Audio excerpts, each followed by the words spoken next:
let's talk about this.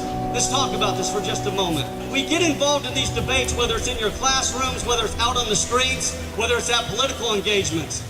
But you know what? The answers have already been outlined for us. The Declaration of Independence tells us very clearly what the purpose of government is. To secure our rights, governments are instituted among men. See, what we need are more individuals that are willing to run for office and that we are willing to elect in office that recognize that government is not a charity. We need more people like Davy Crockett, who was a congressman in the early 1800s, who on the House floor said, "I will not stand behind and I will not put my hand to these pieces of legislation because there is no authority granted in the Constitution for me to do so." You have individuals in Washington, D.C., all the way down to local dog catcher, that don't understand the principles of freedom. They abuse their authority, they disregard the Constitution, and they violated their oath. They have violated their oath. The oath means nothing to them. It's not as easy as voting individuals out of office because, as I've illustrated, the Republicans believe some of the same things. You have a handful of Republicans that get it in Washington, D.C. You have a Republican Party that kind of gets it, but in other areas has no clue. You look at the Republican Party platform, it's 62 pages long. They got it. But you have individuals in office that don't understand their own platform, most of whom probably have not even read it, and it should not surprise us that they haven't read the platform. Well, they probably haven't read the Constitution either. And so it's this vicious cycle where people are getting up and they're looking good, their hair's combed just right, they've got a great smile, and they talk persuasively. And we say, that's my man. We have to move beyond that. If we want to chase these people out of office, we have to have an awakening going on in this country. And the awakening is happening. We know that the awakening is happening. Look at what started 5 years ago. We weren't having these types of meetings 5 years ago. People weren't coming together, whether it's the Tea Party, conservative groups, and federations and coalitions. They weren't happening. They're happening today.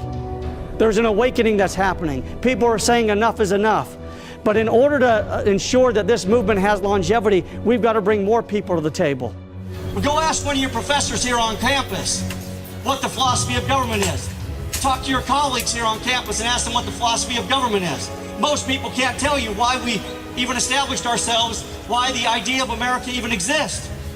The reason why we exist and the principles upon which we were founded is this.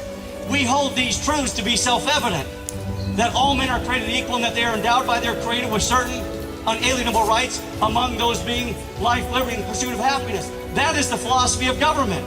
And yet we have 535 individuals in Washington, D.C. Congress. We've had presidents now and in the past that don't recognize what the philosophy of government is. How did they get there? No, that's not how they got there. They didn't get there because of the Constitution. They got there because we have a people, a population that largely is ignorant of the Constitution. So is it any wonder that you have individuals in Washington, D.C., on the U.S. Supreme Court, all the way on down? Is it any wonder that you have 535 individuals in Congress? Is it any wonder that you have individuals in the executive branch? And I don't care if we're talking about Democrat or Republican. Is it any wonder that these individuals simply ignore the Constitution? It's because you have a people that are largely ignorant of the document itself.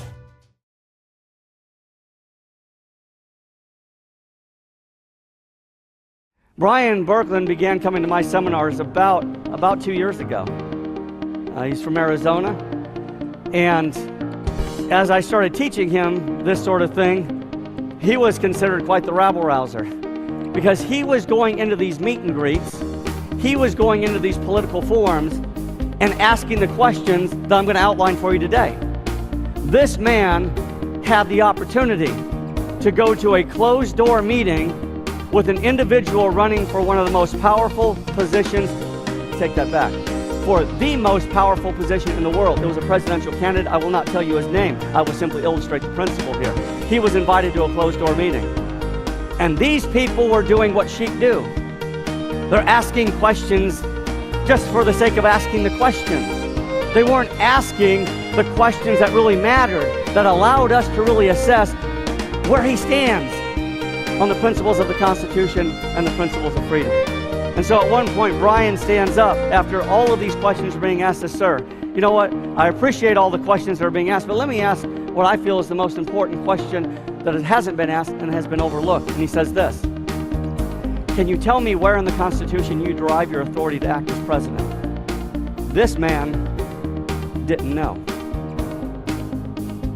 This man was attempting to garner your vote, telling you, "I want to be president of the United States," but did not know where in the Constitution he derives his authority.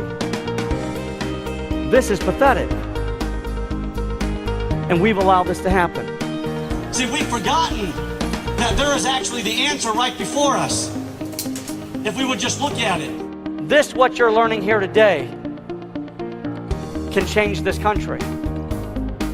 But you first need people with courage that will go back and work with other people in the community to start drilling these people, forcing them to answer the question on your terms, not on their terms, forcing them to come and answer the questions not knowing what they're going to be asked.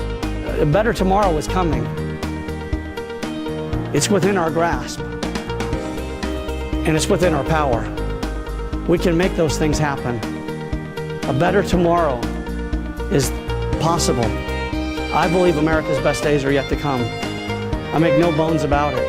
I know it's going to be hard, but if people like this continue to come together, we can have a real impact, and we can restore America back to the great nation that it was always intended to be.